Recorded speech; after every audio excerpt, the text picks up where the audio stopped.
Boa noite, seja muito bem-vindo, seja muito bem-vinda ao Caminho Cronológico, a Bíblia em Ordem. Eu sou o Paulo Santos e aqui nós não apenas lemos as Escrituras, nós percorremos a história de Deus com a humanidade na sequência em que os fatos aconteceram. Nosso objetivo é tirar as peças do quebra-cabeça e enxergar o plano perfeito do nosso Senhor e Criador do início ao fim. Então prepare a sua Bíblia, sua mente e seu coração, porque a nossa jornada de hoje começa agora. Hoje vamos ler Gênesis capítulo 38, 39 e 40.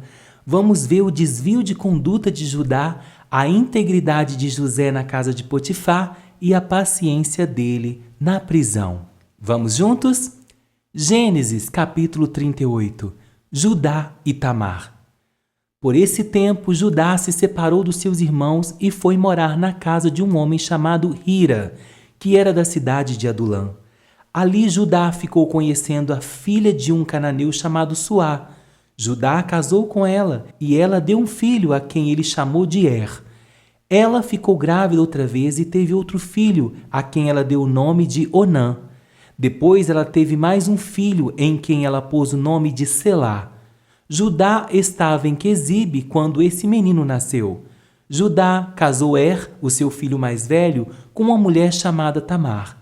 O Senhor Deus não gostava da vida perversa que levava e por isso o matou. Então Judá disse a Onã: vá e tenha relações com a viúva de seu irmão. Assim você cumprirá o seu dever de cunhado para que seu irmão tenha descendentes por meio de você. Ora, Onã sabia que o filho que nascesse não seria considerado como seu. Por isso, cada vez que tinha relações com a viúva de seu irmão, ele deixava que o esperma caísse no chão para que o seu irmão não tivesse descendentes por meio dele. O Senhor ficou desgostoso com o que Onã estava fazendo e o matou também. Então Judá disse a Tamar, a sua nora: volte para a casa de seu pai e continue viúva até que meu filho Selá fique adulto. Ele disse isso porque tinha medo que Selá fosse morto, como havia acontecido com seus irmãos. Assim Tamar foi morar na casa do pai dela. Passando algum tempo, a mulher de Judá morreu. Quando acabou o luto, Judá foi até Timnate, onde estavam cortando a lã de suas ovelhas, e o seu amigo Hira de Adulã foi com ele. Alguém contou a Tamar que o seu sogro ia a Timnate a fim de cortar a lã das suas ovelhas. Então, ela trocou de roupa, deixando de lado as suas roupas de viúva, cobriu o rosto com um véu e se disfarçou. Em seguida, foi e sentou perto da estrada da cidade de Enaim, que fica no caminho para Timnate. Ela fez isso porque sabia muito bem que Selá já era um homem feito, mas Judá não havia mandado que ele casasse com ela. Quando Judá a viu, pensou que era uma prostituta, pois ela estava com o rosto coberto. Ele foi falar com ela na beira do caminho, sem saber que era sua nora. Ele disse: você quer ir para a cama comigo? Ela perguntou: quanto é que você me paga? Ele respondeu: eu lhe mando um cabrito do meu rebanho. Está bem, disse ela, mas deixe alguma coisa comigo como garantia de que você vai mandar o cabrito. Judá perguntou: o que você quer que eu deixe? Ela respondeu: o seu sinete com o cordão e também o bastão que você tem na mão. Então Judá entregou os objetos, ele teve relações com ela e ela ficou grávida. Tamar voltou para casa, tirou o véu e vestiu as suas roupas de viúva. Mais tarde, Judá mandou o seu amigo Hira levar o cabrito e trazer de volta os objetos que havia deixado com ela, mas Hira não a encontrou. Ele perguntou aos homens de Enaim se sabiam onde estava a prostituta que costumava ficar na beira da estrada. Aqui não esteve nenhuma prostituta, foi a resposta deles. Hira voltou e disse a Judá: não encontrei a mulher. E os homens do lugar disseram que ali nunca havia estado nenhuma prostituta. Então Judá disse: pois ela que fique com as minhas coisas, assim ninguém vai zombar de nós. Eu mandei o cabrito, mas você não encontrou a mulher. Passando os 3 meses, foram dizer a Judá: a sua nora agiu como prostituta e agora está grávida. Aí Judá disse: traga essa mulher para fora, a fim de ser queimada. Quando a estava tirando de sua casa, ela mandou dizer ao seu sogro: quem me engravidou foi o dono destas coisas. Examine e veja de quem são o sinete com o cordão e o bastão. Judá reconheceu as coisas e disse: ela tem mais razão do que eu, pois prometi casá-la com meu filho Selá, mas não cumpri a promessa. E nunca mais teve relações com ela. Na hora de Tamar dar à luz, descobriram que ia ter gêmeos. Quando ela estava no trabalho de parto, um dos gêmeos pôs uma das mãos para fora. A parteira pegou uma fita vermelha e amarrou na mão dele e disse: "Este saiu primeiro." Mas ele puxou a mão e o irmão gêmeo nasceu primeiro. Então a parteira disse: "Como você abriu caminho?" E puseram nele o nome de Pérez. Depois nasceu outro, o que estava com a fita vermelha amarrada na mão, e ele recebeu o nome de Zera. Aqui nós vimos, em Gênesis 38, a história de Judá e Tamar. Um relato honesto, sobre erros familiares e como Deus trabalha através das linhagens imperfeitas. Vamos agora a Gênesis 39. José na casa de Potifar. José foi levado para o Egito, onde os ismaelitas o venderam a um egípcio chamado Potifar, um oficial que era o capitão da guarda do palácio. O Senhor Deus estava com José. Ele morava na casa do seu dono e ia muito bem em tudo.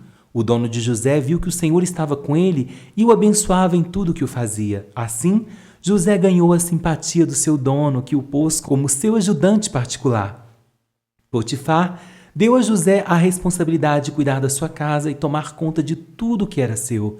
Dali em diante, por causa de José, o Senhor abençoou o lar do egípcio e também tudo o que ele tinha em casa e no campo. Potifar entregou nas mãos de José tudo o que tinha e não se preocupava com nada, a não ser com a comida que comia. José era um belo tipo de homem simpático. Algum tempo depois, a mulher do seu dono começou a cobiçar José. Um dia ela disse: "Venha, vamos para a cama." Ele recusou, dizendo assim: "Escute, o meu dono não precisa se preocupar com nada nessa casa, pois eu estou aqui. Ele me pôs como responsável por tudo que tem. Nessa casa, eu mando tanto quanto ele. Aqui eu posso ter o que quiser, menos a senhora, pois é mulher dele. Sendo assim, como poderia eu fazer uma coisa tão imoral e pecar contra Deus?" Todos os dias ela insistia que ele fosse para a cama com ela, mas José não concordava e também evitava estar perto dela. Mas um dia, como de costume, ele entrou na casa para fazer o seu trabalho e nenhum empregado estava ali. Então ela o agarrou pela capa e disse: "Venha, vamos para a cama." Mas ele escapou e correu para fora, deixando a capa nas mãos dela. Quando notou que ao fugir ele havia deixado a capa nas suas mãos, a mulher chamou os empregados da casa e disse: "Vejam só este hebreu, vejam só, este hebreu que meu marido trouxe para casa está nos insultando. Ele entrou no meu quarto e quis ter relações comigo, mas eu gritei o mais alto que eu pude. Logo que comecei a gritar bem alto, ele fugiu, deixando a sua capa no meu quarto." Ela guardou a capa até que o dono de José voltou. Aí contou a mesma história, assim: "Esse escravo hebreu que você trouxe para casa entrou no meu quarto e quis abusar de mim, mas eu gritei bem alto e ele correu para fora, deixando a sua capa no meu quarto. Veja só de que jeito o seu escravo me tratou." Quando ouviu essa história, o dono de José ficou com muita raiva. Ele agarrou José e o pôs na cadeia onde ficavam os presos do rei, e José ficou ali. Mas o Senhor estava com ele e o abençoou, de modo que ele conquistou a simpatia do carcereiro. Este pôs José como encarregado de todos os outros presos, e era ele quem mandava em tudo o que se fazia na cadeia. O carcereiro não se preocupava com nada que estava entregue a José, pois o Senhor estava com ele, e ele o abençoava em tudo o que fazia. Que forte, né? José na casa de Potifar. A gente vê aqui a resistência dele contra a tentação e a prova de que a presença de Deus não evita problemas, mas nos sustenta neles. Amém? Gênesis capítulo 40. José explica 2 sonhos. Passado algum tempo, o rei do Egito foi ofendido por 2 dos seus servidores, isso é, o chefe dos copeiros, que era encarregado de servir vinho, e o chefe dos padeiros, e mandou que fossem postos na cadeia, que ficava na casa do capitão da guarda, no mesmo lugar onde José estava preso. Eles ficaram muito tempo ali, e o capitão deu a José a tarefa de cuidar deles. Certa noite, ali na cadeia, o copeiro e o padeiro tiveram um sonho cada um, e cada sonho queria dizer alguma coisa. Quando José veio vê-los de manhã, notou que estavam preocupados. Então perguntou: "Por que vocês estão com essa cara tão triste hoje?"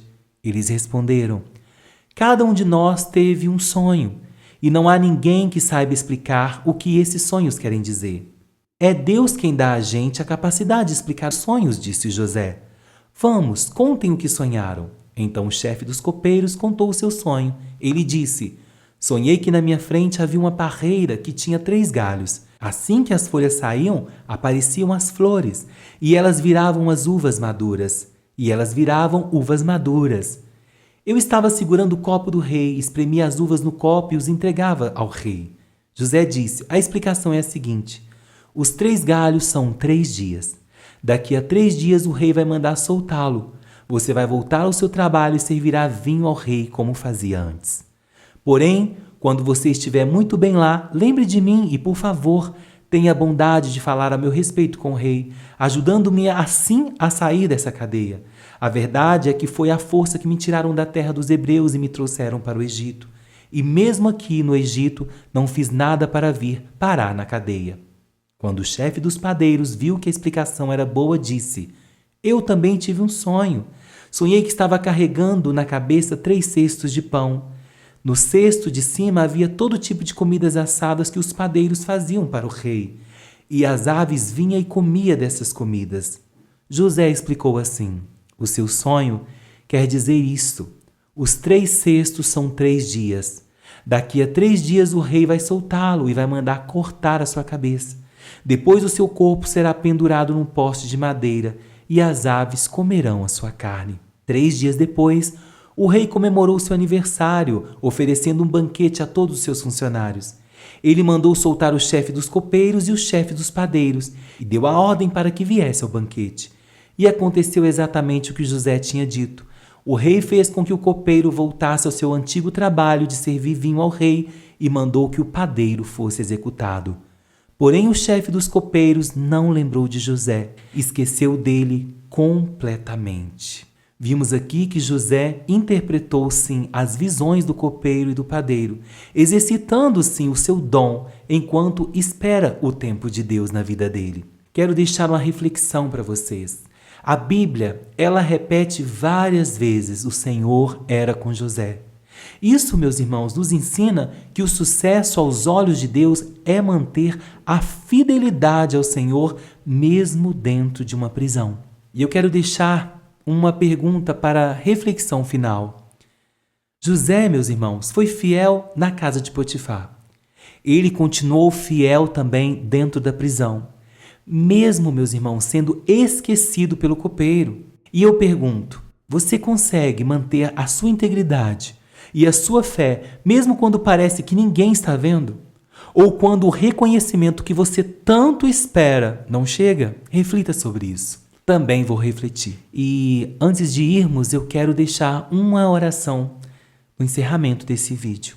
Oremos ao Senhor.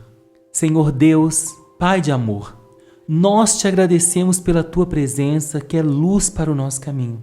Hoje aprendemos, Senhor, com a vida de José, que mesmo quando somos cercados por injustiça, calúnias, ou quando nos sentimos esquecidos em uma prisão desta vida, a tua presença é o que nos sustenta, Senhor. Assim como o Senhor era com José, pedimos que o Senhor seja conosco hoje. Dá-nos forças para resistir às tentações, assim como José resistiu na casa de Potifar.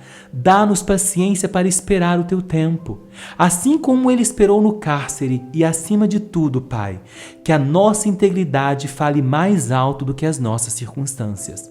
Abençoa, Pai, cada pessoa que ouviu este episódio nessa noite, que elas sintam que não estão sozinhas no deserto e que o Senhor está trabalhando nos detalhes, mesmo quando não conseguimos ver. Oramos em nome de Jesus. Amém. Glória a Jesus. Muito obrigado por caminhar hoje conosco no caminho cronológico. E se este episódio falou o seu coração, não esqueça de compartilhá-lo com um amigo que também precisa ouvir a voz de Deus. E eu te espero no próximo episódio, onde continuaremos desvendando a história da salvação, um passo de cada vez. Fique na paz do Senhor e até a próxima.